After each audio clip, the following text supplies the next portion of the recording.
Today we're going to brew the chocolate sweet stout. This is a favorite around here, especially for my friend Alan, who just absolutely loves it. A lot of people come over and they'll try some of the lighter beers, and then just for a goof I give them a little and say, just try it.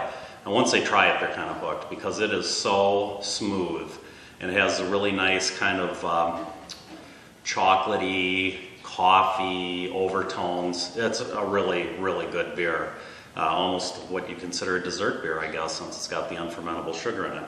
Since we last got together in about 3 videos ago, I know I talked about cleaning the beer bottles, and I know a lot of folks fill them with water, shake them really good, dump them, and wait until they bottle the next time.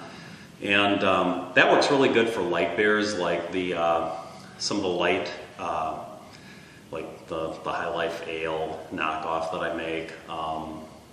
The Honey Weiss. A lot of the lighter beers, they seem to come out pretty clean, but when I get into some of the darker ones like the amber or the chocolate, there's a lot more residue. And just simply looking down through the bottom of the bottle just isn't enough, because a lot of times that looks clean. But if you hold it up to the light in the window and you look, you can usually see a residue line coming down the neck. Now, I've tried using a bottle brush before, and that didn't do much at all. So what I moved to is mixing up some powdered brewery wash, filling it all the way up, and then letting them sit for an hour. And when I make about a gallon of it, it'll fill 9 bottles, and then you can dump it and reuse it on the next night. So what I'm trying to do is save up about a case of bottles and go through them. And as I'm dumping that fluid to reuse it, you'll notice the water turns almost a beer color, just from the residue in there, and a lot of these were fairly clean looking to start with. So, good tip. I mean, people that come over now, they're only going to taste the beer. They might have caustic burns on their lips, but hey, the beer will taste good. Just joking. I get it all off. I rinse 3 times, so they're very clean and very safe. So, I've got the strike temperature up, and it's at 168. And I'll just talk through basically what goes into this formula. There's 6 pounds, 8 ounces of 2-row. There is 1 pound of the caramel crystal malt 60. There is 8 ounces of the chocolate malt, and then 2 ounces, just a very small amount of the patent black malt. And both of those last grains, the chocolate malt and the black malt, are what kind of gives it that real nice overtone of chocolate and kind of I like to call it kind of coffee-ish.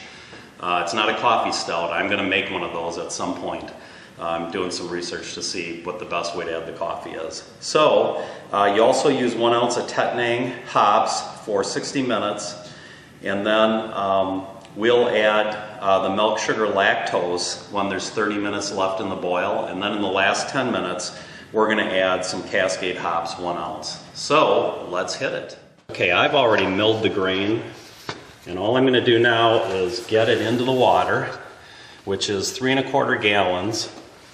At 168 degrees. Let's move the ladder a little bit closer. So let's go ahead and just stir this in. And the steeping temperature is supposed to be 152 degrees for an hour. So once we get this in, we'll cap it up. We should be at 152. And then we'll be on an hour wait. Again, just make sure you don't have any dough balls. I've only had problems really once, and that was with the High Life Ale knockoff. It was, I think the corn gave me a little bit of grief, but everything turned out okay in the batch.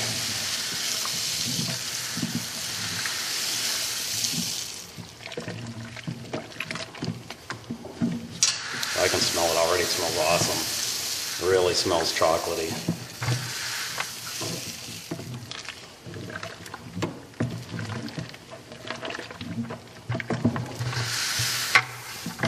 Okay, just about there.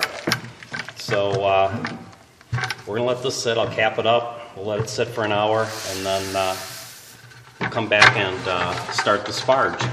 The hour's up, so it's time to start sparging. But first we want to just run off some of the first of the wort to make sure that we get a nice clean grain bed to filter it so that we don't end up with a lot of grain in the wort. So right now I'm just slowly opening it till I get some running, and there we go. And as you can see, that is a very dark beer. And I'm gonna just go back on it a hair. The point here is just to make sure we're just cleaning it up. It's not to start some major draw. Plus, when we get to the point where we're actually sparging, we want it to go slow. We want to be sparging for about an hour. I'm not seeing anything really coming down at this point. So I'll probably let this quart fill up, or half-gallon container fill up, and then I will run it over the spoon, over the grain bed, so that it doesn't drive a hole down into the grain bed in the mash tun and allow a lot more grain to come down. So once that's done, we'll be back just showing the sparge. Okay, the sparge is running, and that's just a quick shot of the water coming down on the grain bed. I'm usually targeting about 1 inch of water over the grain bed, and that looks pretty good. And what we'll do is we'll swing around here and hopefully get a shot down into the brew kettle. And I'm hoping that's giving you a look in there. So I have the fluid coming out at about the same rate that it's going in, and this usually takes approximately an hour. So back when we're done sparging, and we'll get into the boil. Okay, that last shot of the brew kettle wasn't very good, so I'll give you another picture here. I've got the fluid coming in at the same rate that it's going into the mash tun. So back in an hour. Okay, this is starting to boil, and it smells like a combination at this point of hot chocolate and coffee. That's the best way I can describe it. Oh, man, it's an awesome smell. So now we're going to put in the 1 ounce of Tettnang hops, and that is going to boil for 30 minutes, and then we're going to put the sugar in. Well, the whole boil for those hops is 60 minutes, but there's going to be a point where we come in 30 minutes from now, and we're going to put in that non-fermentable sugar. And then with 10 minutes left in the boil, we'll go ahead and put in the Cascade hops, the 1 ounce of Cascade hops. So that should do it. We'll be back in about 30 minutes to throw the sugar in. All right, we're 30 minutes into the boil, so let's go ahead and get the sugar in. Again, this is just a non-fermentable sugar. I got this from, I'm trying to remember, I think Northern Brewers. It's LD Carlson's lactose non-fermentable sugar. This is a 1 pound bag, and that's exactly what this takes. Now this is what gives it that kind of sweet, mild aftertaste.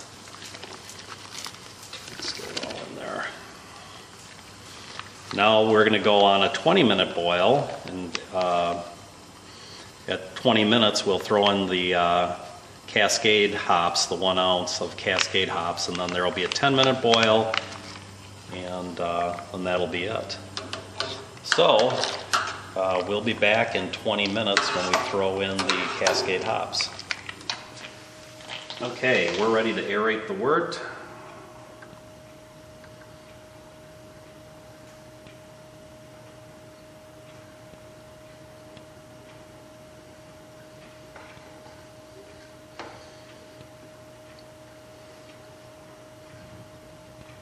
And I always keep the stone running just to clear it, and then I run over and put it in the sanitizer while it's running. So I'm going to go do that, throw the lid on in the airlock, and we're done.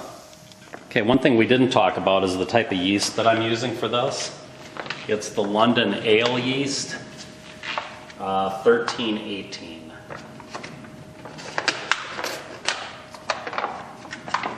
Put that in. Smells good.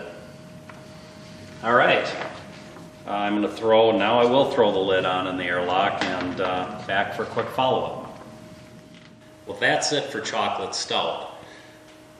And I'd be remiss if I didn't have some at the same time, so cheers.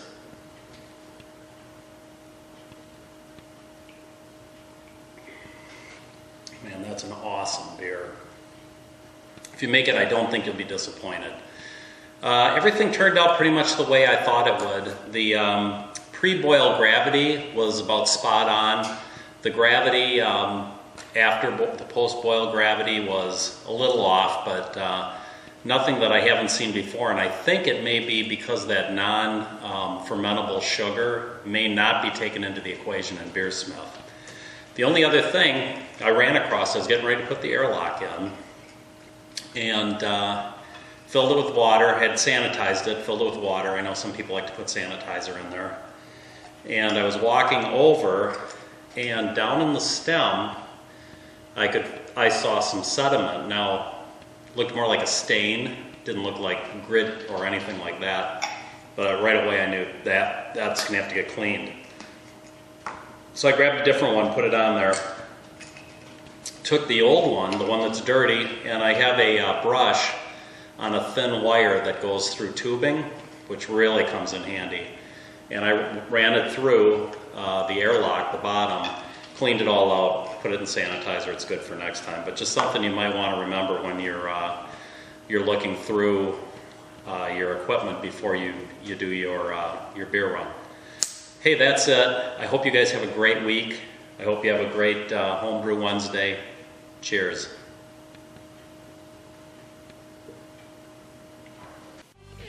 This has been a Matty Boy presentation. Say bye-bye, Matty. Bye-bye.